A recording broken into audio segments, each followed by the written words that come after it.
এই সরকারের দালালি কখনো করি নাই, এখনো করি। পার্থক্য একটু যে আমি এই সরকারটাকে আমার নিজের সরকার মনে করি। এর ব্যাখ্যা আমি কেন আমি সরকারের সমালোচনা করি, আমি ব্যাখ্যা দিয়েছি, সরকারের ভালো কিছু প্রশংসা করেছি, যেগুলো আমি মনে করছি ভুল করছে সেটা বলেছি, শুরু দিন থেকে বলছি। যখন এই উপদেষ্টা পরিষদ গঠন করা হয় তখন আমি বলেছি এই উপদেষ্টা পরিষদ আমার পছন্দ হয়নি, আমি বলেছি। আপনারা সবাই পছন্দ করতে পারছেন এই উপদেষ্টা পরিষদকে? পছন্দ হওয়ার মতো উপদেষ্টা পরিষদ হয় নাই, বলেছি রে ভাই, সবই বলছি। যারা ভালো কিছু হয় তখন বলি, যখন খারাপ কিছু হয় তখন বলি। উপদেষ্টা হতে না পাওয়ার বেদনা থেকে বলি। সাংবাদিক হওয়ার কারণে নিজের মধ্যে যে চিন্তা কাজ করে, নিজের মধ্যে যে অনুভূতি কাজ করে, নিজের মধ্যে যে পেশাগত দায়িত্ব বোধ কাজ করে, সেখান থেকে বলি। এটাই আমার স্বভাব। আপনারা দয়া করবেন যেন বাকি জীবনে এই প্রশ্নটাই করে দিতে চাই। আমার বলি, সাংবাদিক হিসেবে আমার প্রধান দায়িত্ব হলো ক্ষমতাকে প্রস্তুত করা।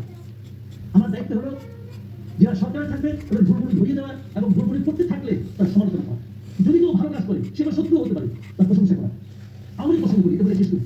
আমি আওয়ামী লীগের প্রত্যেকটা করাপ্ট লিডারের বিচার চাই, প্রত্যেকটা করাপ্ট লিডার।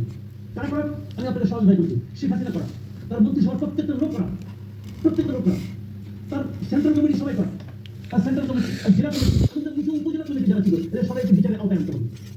এমনকি উপজেলা পর্যায়ে, জেলা পর্যায়ে আওয়ামী লীগের কমিটি থাকে, আওয়ামী লীগের সুবিধা কমিটি, তাদেরকেও বিচারের আওতায় আনতে হবে। যত ব্যবসায়ী আওয়ামী লীগের কাছে সুবিধা দিয়েছে সবাইকে বিচারের আওতায় আনতে হবে। আপনারা অনেকে বলেন না, আমি যেটা চাকরি করেন ওখানে, আমি করি না। আমি মাসুদ কামাল কোনো চাকরি করি না, কোনো ব্যবসায়ী চাকরি করি না, ওই কোনো ব্যবসায়ী চাকরি আমি করি না। আর অর্থনৈতিক লেনদেন একদিন কে বলতেছে যে মাসুদ কামালের কত টাকা আছে, ভাই ওইটুকু মনের জন্য থাকলে, ওইটুকু নৈতিকতার জন্য থাকলে কথা বলতে পারতাম না। এখন আমি ওপেন চ্যালেঞ্জ করছি, বাংলাদেশের কোন একজন ব্যবসায়ী, কোন একজন ব্যক্তি, কোন একজন সরকারের লোক আজকে 35 বছরের